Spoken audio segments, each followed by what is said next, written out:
Darn it. So much.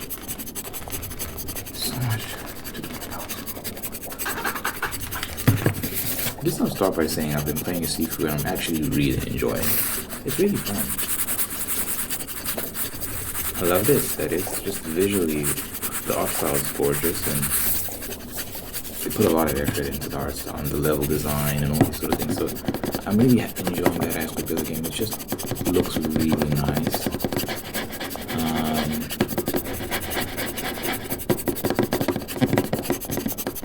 There's different environments. So the one level is like in this apartment block. It's like this downtown area. You're kind of moving through these apartment buildings and stuff like that. And beating up baddies along the way. Just for context, Sifu is basically, it's a set in China. I believe it's made by a Chinese studio. I'm not sure.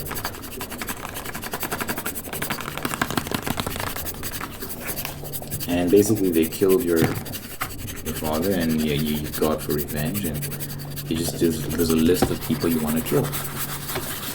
And they're all in different locations, so you go through each location and take them down one by one. So like I said, the first location is called The Squats. And it's a bunch of old apartment buildings and that sort of vibe, and you go through there and beat people up until you find this one guy, the botanist, I forgot his name, but he's in this kind of abandoned building sort of, and on one of the floors he's got a whole garden set up, and there's all sorts of plant life in there, and you fight him in there. And then the second one, I forgot, it's a club, you fight in a club, and go through the club building and the different rooms in search of this one guy and you fight him. And then the third one is the museum. Guys, the museum is so gorgeous. Oh my god.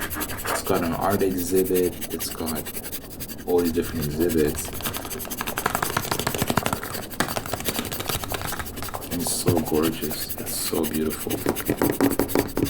They put a lot of effort into the art design in this game. All the different environments look pretty well thought out, so I'm having fun with that. I like the story as well. It's pretty basic and straight to the point. You understand what's going on, and I'm having fun with it. And the gameplay is pretty good as well. The gameplay it's difficult. You're supposed to die, and there's this whole thing where when you die, you revive, and you get older each time you revive. It's a long story, but it's pretty cool. It treats death like as a mechanic, just like Bloodborne does, just like a lot of the From Software games do.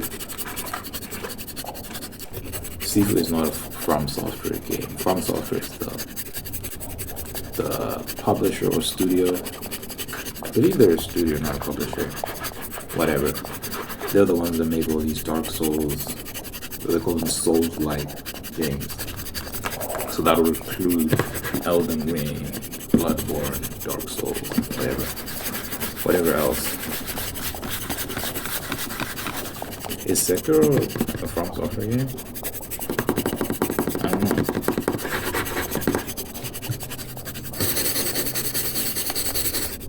But yeah, Sifu is similar in the sense that it's very difficult, it's very punishing, and you're meant to die over and over again. Study your opponent's moves, learn their moveset, and get better at beating them. Through repetition, right? Eventually you will win if you just keep coming back, keep getting punished. Eventually you'll learn. And it's all about parrying and dodging, breaking their guard. Because Sifu is more martial arts focused, it also has a strong emphasis on combos and things of that nature. Executing 6 combos. Bloodborne is similar in a way. It's not as focused on combos, but you know, you can string together some cool moves if you know what you're doing in Bloodborne. But yeah, Sifu's just a lot more martial arts focused, and it's so cool. It looks so cool. I prefer Sifu. I never finished Bloodborne. I could never get into it. The story was a bit scattered. Yeah, you have to watch YouTube guides and stuff like that to really, or YouTube breakdowns to really know what the story is. It's not entirely obvious just by playing the game what the hell is going on.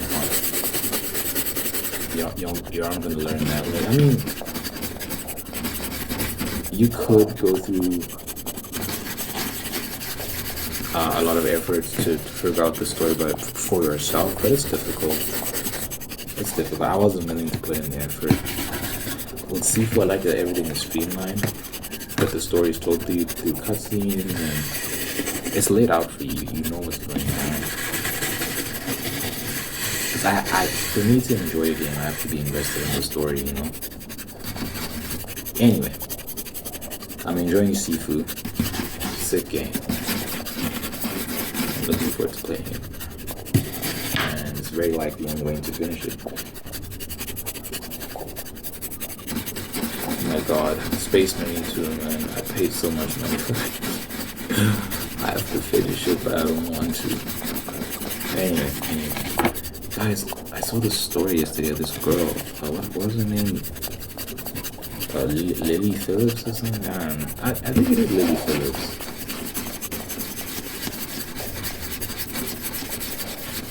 She slept with 100 men in 24 hours. Jeez Louise, man. I swear there's another story of someone who did something similar in Australia or something like that. Is Lily Phillips from Australia? I don't know. Is it the same person? I swear there was someone else, someone separate who did something just as crazy. But anyway,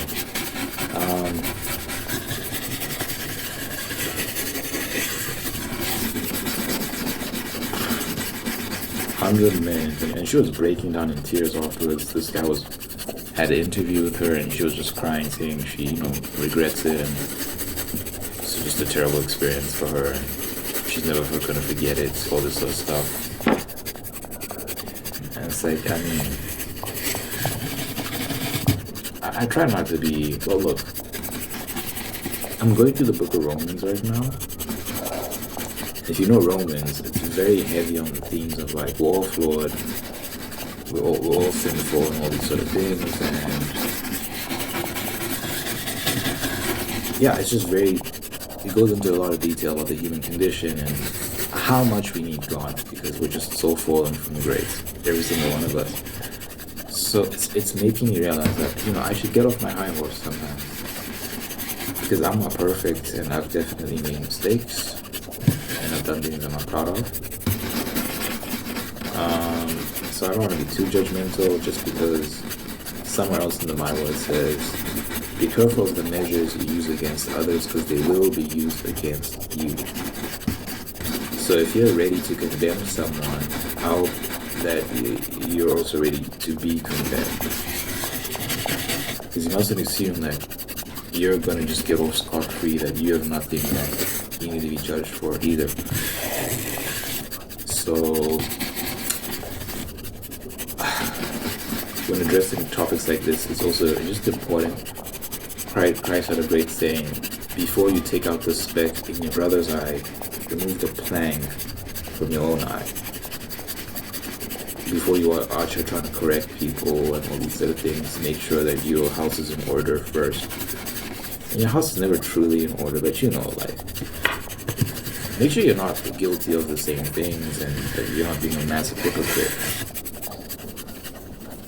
So when it comes to the issue of sex, in this modern culture, it's complicated because how many of us have watched porn? I have. I'm proud of it. How many? Some people, I've never done this. I don't intend on doing it. Some people pay for OnlyFans and all these sort of things. And then these same guys that pay for OnlyFans have the audacity to, maybe some of them, I don't know. I don't think I know anyone that does that. I don't think they would admit it if they did it, but some guys might chastise these OnlyFans girls even though they're paying more money. Yeah, OnlyFans, you're a hoe. It's like, oh, you should have like 5 subscriptions. What are you talking about? You're part of the problem. But it's the same thing, like, I've been guilty of this, watching porn and quoting, like condemning porn stars. It's like, yeah, but I'm watching it. I'm watching it, I'm participating. So, at some point you have to you have to shut the fuck up. Because, yeah, not to say that we have to just accept things that are obviously wrong, but it's very hard to pretend that you're morally superior to someone when you're enabling the behavior that you are condemning. This is ridiculous. So, I'm aware of that. So when addressing this girl that slept with 100 men in 24 hours, you also have to acknowledge the culture that made that possible. And how a lot of us, in one way or another, have contributed to that culture. It's messed up. She's not innocent, she's not a victim, she made the choice. You don't sleep with 100 men. Unless it isn't some instance of gang, that word, the R word. You know how YouTube is, you can't say certain words. It's a bit dicey.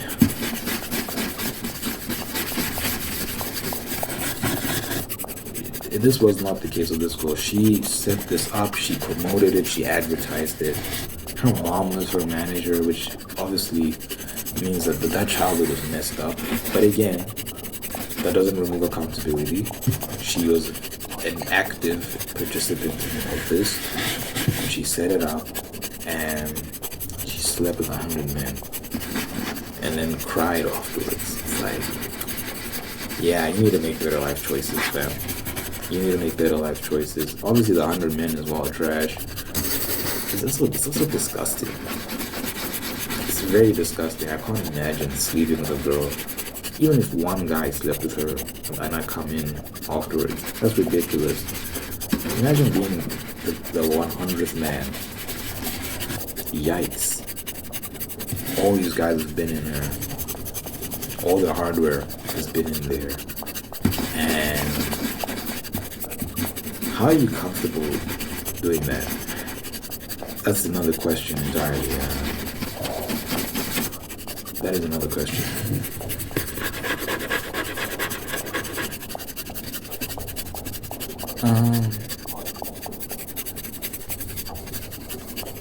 But yeah, man, I just think she wasn't raised right. I think she's part of a culture that encouraged her to do things like this. I think this is the issue of feminism, right? It tells these girls you're sexually liberated. You can play the same game a lot of these guys play, and there's no consequences. You're just having fun, yada yada yada. It's terrible advice. And then they do stuff like this, and what do people have to say afterwards? They just say, oops. You push someone down this bad, dark path, and you're like, oops, sorry, he's a male feminist. You see, male feminists, yeah? Who needs enemies when you've got friends like these? With friends like these, who needs enemies, is what they say. I guarantee you, all these girls are involved in these debaucherous activities. They're being egged on by these men. You live your best life, girl. Yada, yada, yada. She's shaking her ass in the club, hooking up, having one-night stands. If someone has anything to say about it, they're misogynist, they're this, they're that. And you have a bunch of men egging them on, encouraging them to do this because they benefit as well, Some of them get to sleep with these girls and all these sort of things. And they're viewed as allies. But this is destructive behavior. These girls don't like casual sex. There's nothing casual about sex. It's an oxymoron. Sex is not casual. It's very, very intimate and spiritual and all these sort of things. It's such a lie from casual sex. But you got these guys that claim to be looking out for the best interests of these women. If you really cared, you'd tell them no. Because look, if I have cousin or a sister or someone I care about, a friend, I'm never gonna tell her to do stuff like this. Because like, yeah, this is terrible. I'm never tell her to do something like this. I'll be like, are you crazy? Don't do that. He's using you. No, don't go to that club and do it like that. It's not gonna end well. You're gonna regret it. You're gonna feel terrible in the morning. You know, they talk about the infamous slut walk, when you walk of shame, leaving a guy's house and you don't want to be seen and all these sort of things, and you feel kind of dirty and used. And you have a bunch of allies, these men, encouraging this behavior. It's terrible, man. It's terrible. It's not good. So yeah, I'm not a fan of male feminists. I think they're sneaky. I think they're very sneaky individuals who... Some of them might not be looking for... Like, they might not have some ulterior motive. Maybe. But it's still, you know... It's still one of those things where they're just willing to let everything slide. No matter how bad it is for you, they're not willing to tell you the truth. Again, friends like these are his enemies.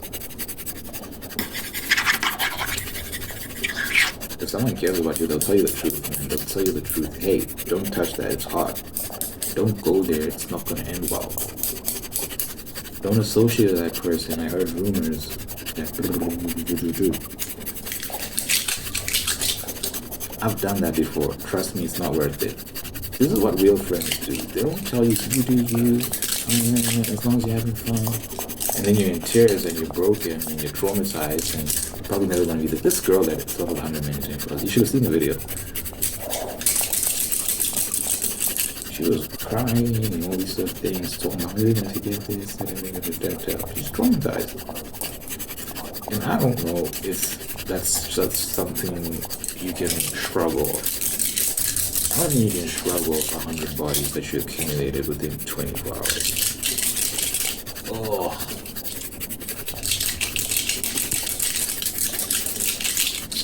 Again, you know, I don't want to be too judgy, but I'm just being honest. Like, there's a serious cost to behavior like that. There's a serious cost.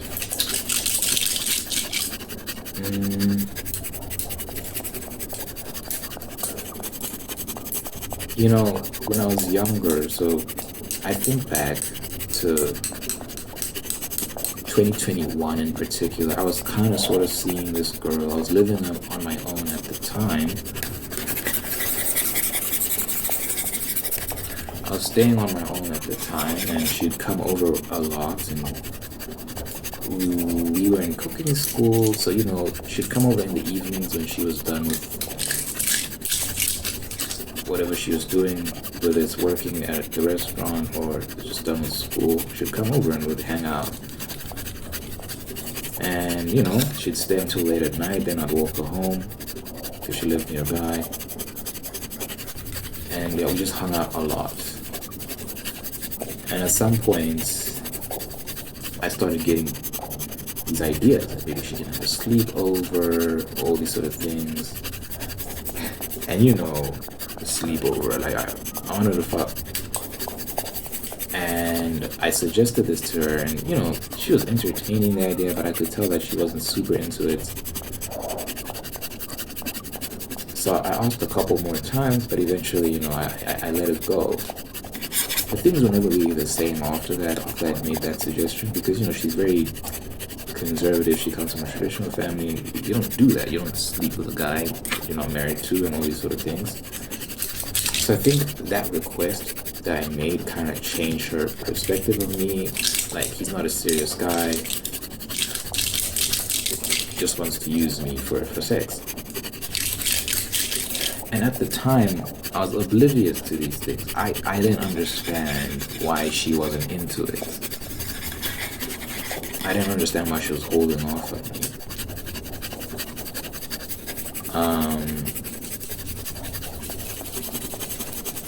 I think it was only this year, 2024, I was 21 at the time. My age is really easy to follow. I was born in 2000, so 2021, I was 21, and 2024, I'm 24. So I was 21 at the time, and this isn't a sob story, but I didn't have my dad in my life. I didn't have that male guidance, and my mom is very avoidant of some of these conversations. She doesn't talk about it. Like, this is how you treat a lady, and when it comes to sex, you should keep this in mind, and you shouldn't never say this, never da-da-da-da. I never had this conversation, so I had to learn the hard way and make mistakes. So, and also I went to a boys' school, so no girls for the most part. I had one fling in high school, but that was pretty much it. So I was pretty inexperienced, right? So I was just kind of stumbling my way through these relationships. I think 2021 was really the point at which I started to pivot and go down a different path, because after that moment and a few other mistakes I made, I was actually a bit more successful with this other girl, and we didn't have sex, but we exchanged some very graphic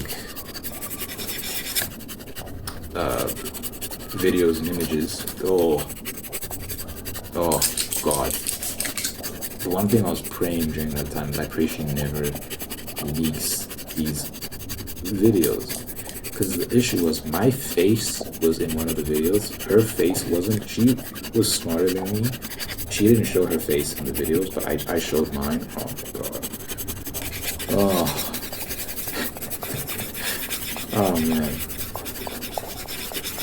So I was like, if this girl wanted to get back at me for whatever, like, let's say we stopped talking to each other, and we used to get in arguments and stuff, so I was just thinking to myself, if she really wanted to get back at me, she could just leak those videos, which would be crazy, right? That would be a crazy violation of trust, but she could do it.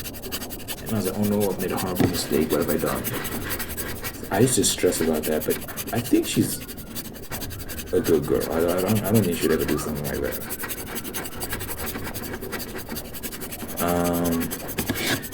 If a video ever leaks and you see some crazy shit and I'm in it, just know I warned you in advance. But yeah, no, I think she deleted it. I think I don't think I have to worry about that, but you never know. One can only hope. But I think I'm good. But yeah, I made mistakes. And I learned. But one of the mistakes, like I was talking about that girl who would visit me and hang out together and stuff. It was nice, We're really into each other. She'd come over, I'd cook for her, we'd play video games, all that sort of stuff, we'd talk, just hang out, and it was really nice. I wish I'd just been content with just that, because there was such a great time. I was taking for granted what I had, because I was just so focused on my donor. I was like, oh man, we could take this further. And I wish I'd just been present and been like, this is such a cool thing we have going. But yeah, I didn't have the maturity to appreciate that. But ever since that moment, I'd begun this process of the whole thing of exchanging news happened after that. So I did make mistakes after that, but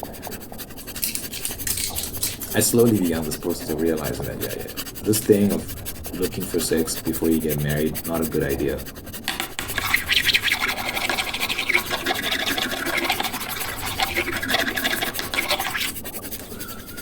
And you're actually taking for granted the value of the woman you're with when you push for that, when you look to sleep with her even though you haven't earned it, you haven't committed to her, you're kind of using her to gratify your own urges and desires. Because if you really care about her and you're looking out for her best interest, you'll marry her first.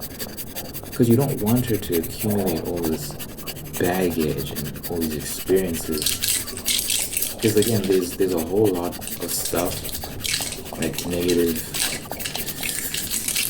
psychological effects tied to premarital sex. If you happen to break up with that person, even if you don't break up with them, there's still issues with premarital sex because sex tends to cloud your judgment. So when you're sleeping with someone, you're more willing to accept bad behavior from them because you're no longer viewing them from the lens of someone who hasn't slept with them. Because again, chemical reactions in the brain, and it affects you psychologically and all those sort of things. They're just more willing to let things slide. So when someone does something that really upsets you, you're more likely to be forgiving of that because, you know, the sex is great, all these sort of things, whatever. You just want to be with them and sleep with them. And you're also very attached to them because sex releases bonding hormones for both men and women. You bond to each other. So now you're more strongly attached. And it's very difficult to sever those attachments. And this is generally true.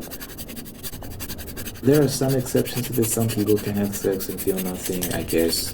But I hate when people try to use exceptions to make broad sweeping arguments. No, generally this is what happens with most people. If you're in the exception, cool, but the vast majority of people are not. It's so silly to argue in exceptions. And I think people that argue in exceptions are usually deflecting. They just don't want to acknowledge the truth. So I think that's why they do it, because they know. I think deep down everyone knows that this is the truth. So someone that's constantly looking for like some rare example of something and using say, see, what you're saying is not true. No, what I'm saying is true. It's just that one instance where it's a bit different. But look at all this. Like that yeah, it's true. Anyway.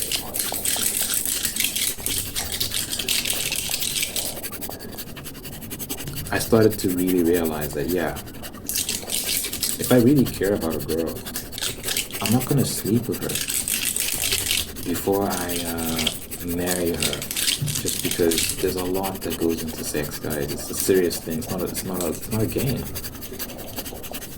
It's not a game. And guys can... So here's the thing, right? So I saw some... with the story about that girl that slept with 100 guys in 24 hours. There's some woman online talking about, oh, it's the guy's fault, like the 100 men that slept with her are the real problem here. It's like so stupid. It's like, no, each of those guys slept with one woman.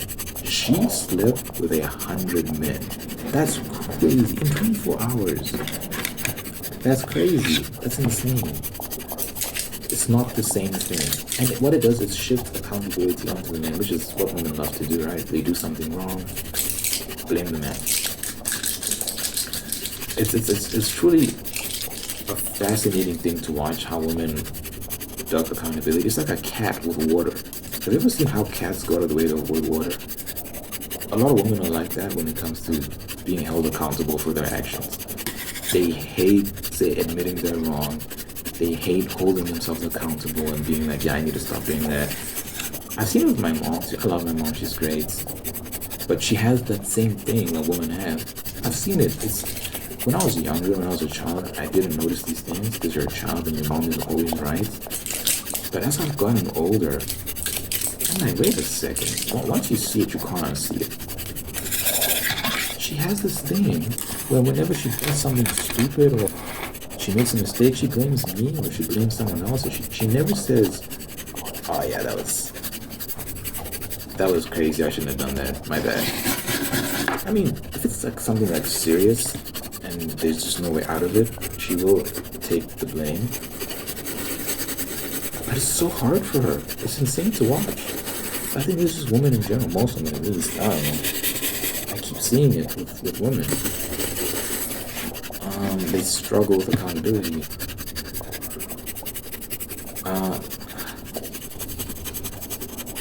So, that's why I believe it's up to men to, this will sound, sexist or whatever, I don't care.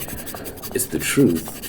You have to protect them from themselves, because they'll do these things and they'll never see that, oh yeah, I shouldn't be doing this. This is wrong. They'll just keep making the same mistakes over and over and over and over and over and over again, because they don't have that thing that says, at least some of them, I'm not sure about all of them, but I just keep seeing this. The thing that says, yeah, I need to stop doing this. This was a mistake. I shouldn't have done this. I was wrong. End of story. It's always someone else that you need to rope into it. But the man, but the this, but the that. It's crazy. There are men who struggle with accountability. Famously in the story of Adam and Eve, when Eve bit the apple and then gave it to Adam, God came to Adam. He didn't look at Eve. He looked at Adam, because Adam was the man, he was the head, and he was going to be held more accountable than Eve was, because again, he's in charge. And Adam said, it's this woman you gave me, she gave me the fruit. So, Adam did kind of pass the buck there. He shifted responsibility. But the difference between man and woman is, even if a man tries to duck responsibility, even if he tries to shirk accountability, the world will hold him accountable regardless. Regardless, he will pay. Because that's just the way it goes. That being said, there is a cost that women pay when they play these sort of games. So in the case of the girl that slept with 100 men, the guys that participated in that exercise, that ugly, demonic exercise, they can still go off and say, oops, I made a mistake, I shouldn't have done that, and still get married, have children, all these sort of things. They can even tell their wives, I did this one thing I'm not proud of, that I've changed, I'm not that guy anymore, and they'll probably still live normal lives. And that girl, the chances of her getting into a happy marriage and having a guy that accepts her and accepts what she did is very slim. I'm not saying it's impossible, but very slim chances that she's gonna have a happy ending after this in terms of relationships and marriage and all this other stuff. We'll see, maybe. If she prays, she can maybe get that, but there are different outcomes because men and women are different. And I think sometimes this is the thing that frustrates some people. There are differences between men and women, and you can't apply the same standards to men and women because they're different. And we have different behavioral patterns, and we're just structured differently. When a man attains sex, there's effort behind it. Men have to win a woman over. You have to do something to get sex. And a lot of men work their whole lives to get to that point where they finally become attracted to women, whether it's working out, earning money, doing this, doing that. You finally get to that point where women notice you. Some guys are born Casanovas, but there's still an art in it, right? You have to win the woman over, you have to be a smooth talk, you have to be this, you have to be charming. Women, they don't have to earn sex. Even if you're a gremlin, if you're just not an attractive girl, you put on some makeup, put on a nice dress, go to the club with your girls, there's going to be someone that approaches you, and if you entertain him for long enough, you can end up at his place and he's hitting your cheeks. It's really not that hard for a girl to get laid if she wants to get laid. It's really not that hard. Guys, on the other hand, it's a mission. It's a mission. That's why it's viewed differently. So if there was a guy that said, I slept with 100 women in 24 hours, it's still gross. But there's also an element of it that's impressive because it's difficult. it's difficult for him to do that. If you're an attractive young lady, it's not difficult to get 100 men to sleep with you if you advertise it. I promise you. Just put out the advert, men will show up. If a guy says, I want to sleep with 100 women, come on. Even if he's attractive, I want to sleep with 100 women. No one's showing up for that. Some might show up, but you have to find a way to make that work. You have to convince them to show up and do something. Whether it's having a fit body, which took years to cultivate, having money and all these sort of things, so they think there's something in it for them. Even if there isn't, you can advertise it like that. You have to do something to get them there. As a woman, you just have to be a woman. You don't even have to be that attractive. The girl in question, she's I guess she's pretty, but she also wears a lot of makeup and stuff. She's okay. And she managed to get 100 dudes to show up and pork her. It's different. Because it's so easy, there's nothing admirable about it. It's never admirable, but there's nothing impressive. It's like if someone goes into a room and kills 100 people. Think about this. If I go into a room and kill 100 people with my bare hands, yes, it's evil, it's wrong, I shouldn't have done that, and I should be put in front of a firing squad and they should kill me. But no one can deny that it is very impressive if I go into a room full of 100 people and kill them with my bare hands. It's impressive. Now, if someone goes in with a machine gun with the fattest magazine and just mows them down, that's not impressive. You're just a murderer and you have no skill.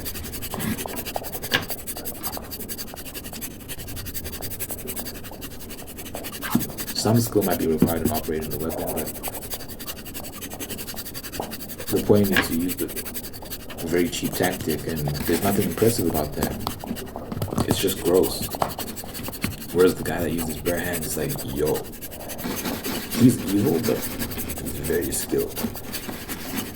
So, the difference between a woman who sleeps with 100 men and a guy that sleeps with 100 women is the guy, it requires actual skill. It requires actual effort to pull something like that off. So that's why society has always viewed promiscuous men differently than promiscuous women. I can say all this and women will still be like, oh my god, no, guys, you can't live in delusion. You have to acknowledge reality. These are the facts. Men and women are different, not the same. We're not the same.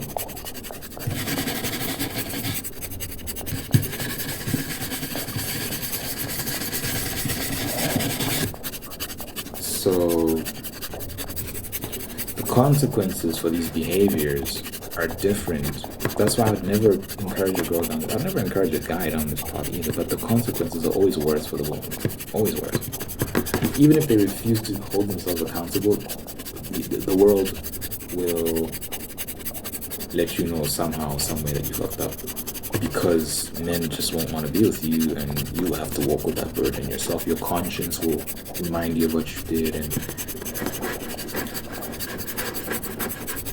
yeah.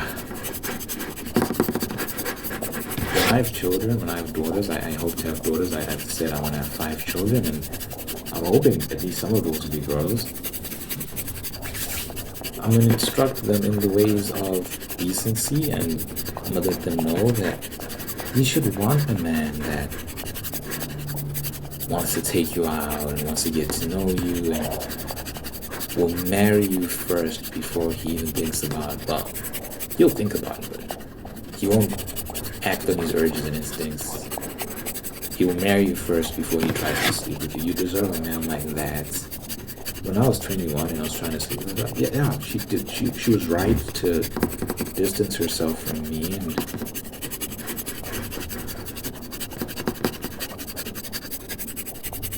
she didn't completely distance herself, because I tried to move on and see this other girl, and she cock-blocked hard, man.